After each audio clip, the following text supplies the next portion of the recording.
I honestly can't even remember the last time that I did a legit review for you guys. I'm not even sure how to do this. Do I open the figure first and then review it, or review it in the box? I'm not sure. We'll figure it out. I'm very excited to talk about this figure, and I wouldn't have made this video if I didn't think it was worth reviewing. Now, keep in mind when I say this is the best Iron Man action figure, I obviously keep in mind how much I paid for the figure, or how much it was going for retail compared to the value that I get from the figure. Obviously, if I pay $100 for a Mezco, or for an SH, or some whatever import figure I can get for, you know, $80 to $100, and it's slightly better than this figure, yes, overall it was better, but not according to the value or according to the price tag. So I take that into consideration. If I pay $25, I expect or have a standard, whereas if I pay $80, that standard or that expectation is clearly higher. So just keep that in mind. But let's get straight into it. Let's not waste any more saliva, any more breath. Let's start off with the minor issues that the figure had, and there weren't a lot to choose from, but the figure did have some notable problems.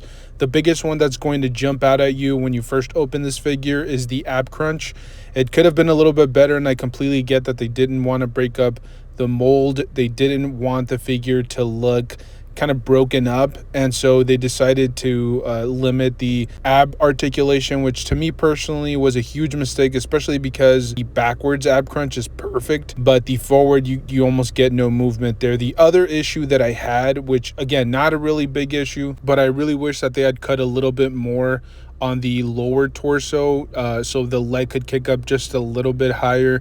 Not that you need it. Obviously, this is an Iron Man action figure. You don't need that much articulation, and you know his poses are going to be somewhat limited. But still, if you want to get comic book accurate figures, a lot of the comic book art takes some liberties that, like for example, the MCU wouldn't, because they kind of base themselves on reality. Whereas in like the comic book accurate representation of the characters, sometimes they take some liberties that obviously you wouldn't be able to utilize in real life. So those are honestly the only two minor issues that I ran into. Obviously, if we could get toe articulation, and then if we could get those ridiculous butterfly joints that we've seen for a lot of Spider-Man figures, but I don't even think that technology has ever been applied to an Iron Man figure. And not only that, I think if they had gone all out with the butterfly joints, maybe that would have broken up the mold a little bit too much. And I get it, the ab crunch would have done the same thing, but I just feel like the shoulder or the butterfly joints would have done a little bit too much damage to the overall mold. So really, the ab crunch and not being able to kick up the leg, those are really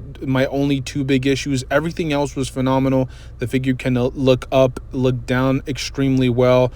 Two swivels, one around the boot area, or you know, like the calf area, and then one in the upper thigh. And I just have to say, I love the soft plastic around the shoulders area, because usually that would be a huge point of contention. I know some of the older Marvel Legends, they either were hard plastic and really limited the mobility of the arms, or they were separate pieces and they looked really weird and flimsy. And clearly you can see when I really get into some crazy poses, that soft plastic does look a little bit weird, but not as bad as when the figure or the shoulder pads are a completely separate piece, or when it's hard plastic and the figure just can't get articulated or just can't raise the arms as much as I think it should, especially for a comic book accurate Iron Man. It also does come with enough accessories. It comes with 4 hands total, 2 of the repulsor blast effects, and then 2 extra effects that wrap around his arms. Not a crazy amount, but just enough for the price tag.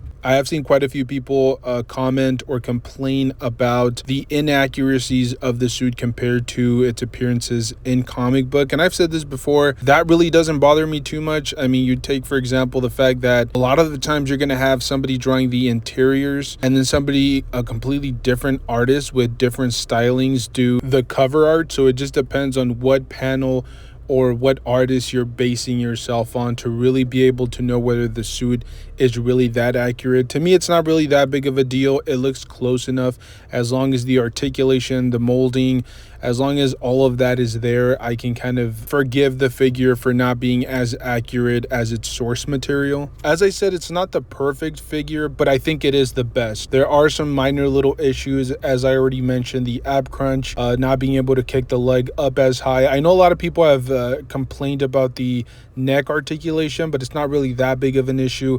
As I said, it's still going to be somewhat limited because you are on a $20 to $25 budget for this figure. So as long as the value is there, which in my personal opinion it is, I think this figure is definitely worth picking up. It's also nice, and I really like the fact that it's not necessarily a part of that wave because it doesn't have a Build-A-Figure piece. So they were able to kind of throw in extra accessories that we don't usually get with these Iron Man action figures. And honestly, it's not even my prototypical Iron Man. There are other suits that I personally prefer, but this is definitely, at least in my personal opinion, the best one that you can go and get out there, especially because it's on sale. As of this moment, if you go online and try to pick it up, you can probably purchase it for anywhere between the lines of like $13 to $15. And if you find it in person, you might even be able to find it for about $10. So I would recommend it at the $20 price point, but I would most definitely recommend it at the $10 to $15 price point. But honestly, this is just my personal opinion.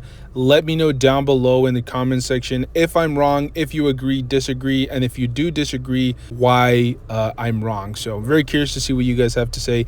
Thank you guys so much for tuning in. As I said, I'm not really the type of content creator that does unboxings and reviews and things of that nature, but I felt like this one deserved it.